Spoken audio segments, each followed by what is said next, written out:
Pamela, I loved your defense of teenage girls, and I loved your last question. Why do we think it's good to avoid loving things furiously? And I was reading the Psalms and got through Psalm 137.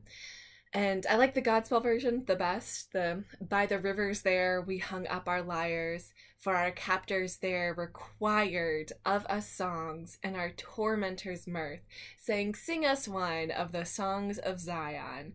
But how can we sing the Lord's song in a foreign land? Like, do you hear it?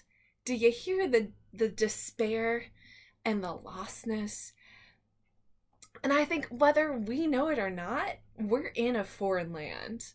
I think the 2016 election and the 45th presidential administration has highlighted for some of us who didn't see ourselves as being in a foreign land that we're not necessarily home. We talk about our country and our democracy, our republic, like it's being taken away from us, like we don't even know it anymore. How can we sing the Lord's song here? It is a foreign land. Now, the people who have been fighting the fight will say, like, welcome to the club. This has always been a foreign land for us, and the song of the Lord has always been unwelcome here. For us, America has been our Babylon, and we did not know if we were allowed to put down roots.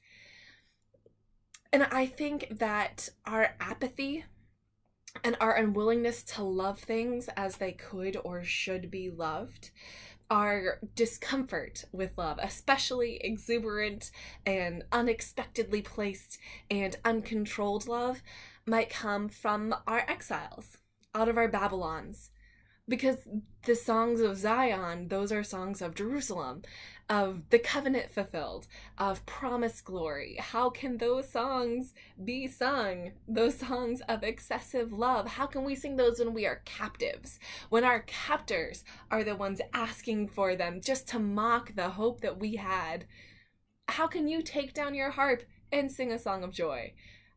Are you not aware of the situation? How can you be so frivolous? But do you know that the women carried tambourines out of Egypt?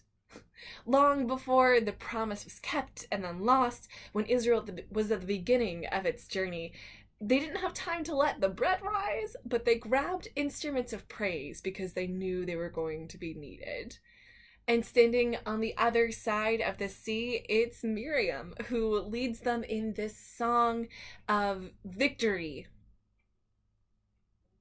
and uncomfortably exuberant love. I don't really know what to do with all this, other than I know the old stories have a way of speaking to us in new times.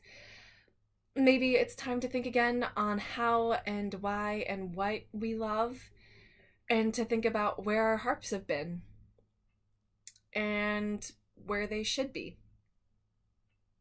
and then act accordingly. I'll see you next week.